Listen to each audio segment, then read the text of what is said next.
जीत का असली मतलब क्या है? क्या सिर्फ फिनिश लाइन को सबसे पहले पार करना? आज हम रफ्तार नगर की एक ऐसी कहानी में उतरने वाले हैं जो इस सवाल को पूरी तरह पलट कर रख देगी। ये कहानी है ध्रुव की, एक छोटी सी कार की जो हमें सिखाती है कि असली जीत रफ्तार से नहीं बल्कि दिमाग और सबसे बढ़कर दिल से जीती जाती है। तो चलिए इस शानदार सफर पर निकलते हैं। और कहानी को समझने का सारा राज, समझ लीजिए, इसी एक लाइन में छिपा है। गुरुजी की ये सलाह, ये सिर्फ एक सलाह नहीं, ये पूरी रेस का ट्रेलर है। ये हमें पहले ही बता रही है कि नज़र सिर्फ स्पीड पर नहीं बल्कि किरदारों की सोच पर रखनी है। ये वो सबक है जो कहानी में बार बार हर मोड़ पर हमारे सामने आएगा। तो कहानी शुरू होती है रफ्तार नगर के सबसे बड़े इवेंट से, महादौड़ रेस। जरा माहौल की कल्पना कीजिए। हवा में जले हुए टायरों की महक है, लोगों का शोर है और इंजनों की गड़गड़ाहट। ये वो दिन है जिसका सबको इंतजार था।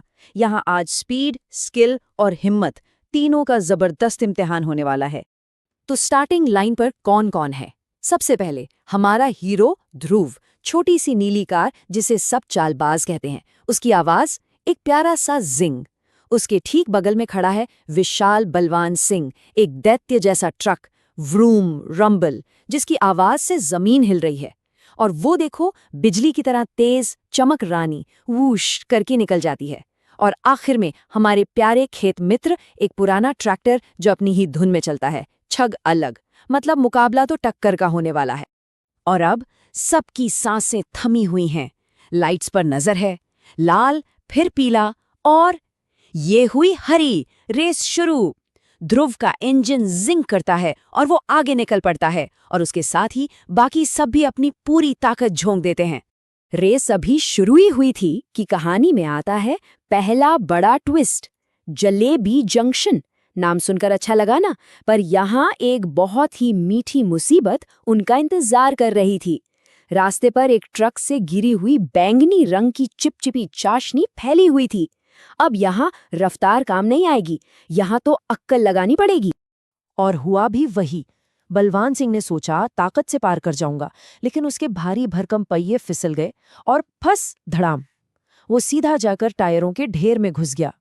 चमक रानी ने अपनी स्पीड से निकलने की कोशिश की, पर वो भी बेकाबू होकर गोल गोल घूमने लगी। मतलब साफ था, यहाँ ना ताकत चली ना रफ्तार, गेम ओवर। और ठीक उसी पल जब सब फंसे हुए थे, ध्रुव को अपने गुरुजी की वो बात याद आई। वो रुका, उसने गहरी सांस ली और सोचा। उसे समझ आ गया कि इस मुसीबत का हल रेस के पेडल में नहीं बल्कि उसके अंदर, उसके दिमाग में है। और फिर देखिए ध्रुव का कमाल, उसने एक बटन दबाया, क्लिक।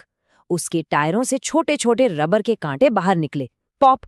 और इन खास पकड़ छक्कों की मदद से वो धीरे धीरे एक एक इंच आगे बढ़ते हुए उस चिपचिपे रास्ते को पार कर गया। वाह, इसी को कहते हैं दिमाग का सही इस्तेमाल। चलिए, एक मुश्किल तो पार हुई, लेकिन आगे इंतजार कर रही थी अंधेरा सुरंग, एक ऐसी जगह जहां घना काला अंधेरा था। यहाँ ध्रुव की स्पीड का टेस्ट नहीं था, यहाँ टेस्ट होना था उसके दिल का, उसके किरदार का। उसे एक ऐसा फैसला लेना था जो शायद पूरी रेस का नतीजा बदल सकता था। और हुआ भी यही। उस गहरे सन्नाटे और अंधेरे में ध्रुव को एक धीमी सी सिसकी सुनाई दी। ये चमक रानी थी जो डर के मारे सुरंग में ही रुक गई थी। अब ध्रुव के सामने एक बड़ा सवाल था, आगे बढ़कर ट्रॉफी जीतना या पीछे मुड़कर एक दोस्त की मदद करना।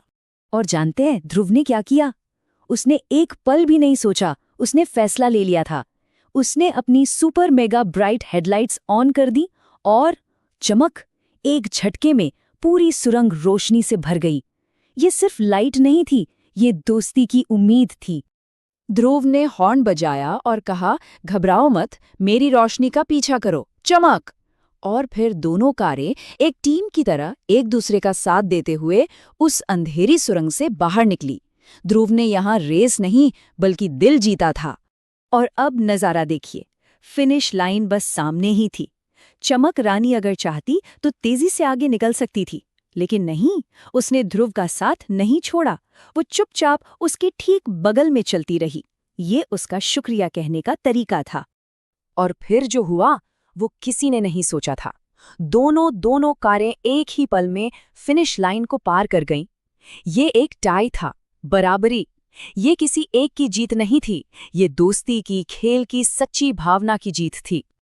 और तब शहर की मेयर ने माइक पर एक ऐसी घोषणा की जिसने सबको हैरान कर दिया।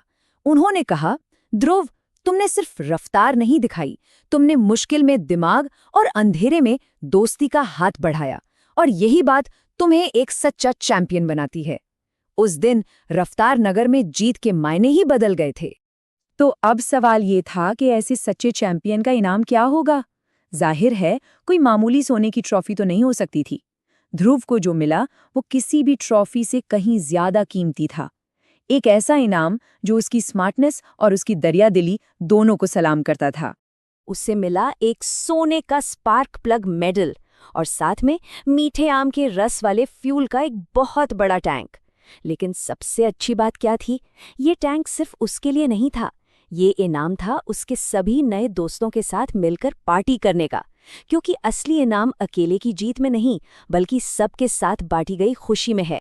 तो ध्रुव की ये कहानी हम सब के लिए एक सवाल छोड़कर जाती है। किसी भी जीत को वाकई कीमती क्या चीज बनाती है? क्या सिर्फ मंजिल तक पहुंचना, या फिर वो सफर जिसमें दिखाई गई हिम्मत, समझदारी और दोस्ती के पल उसे हमेशा के लिए यादगार बना देते हैं? इस पे जरूर सोचिएगा।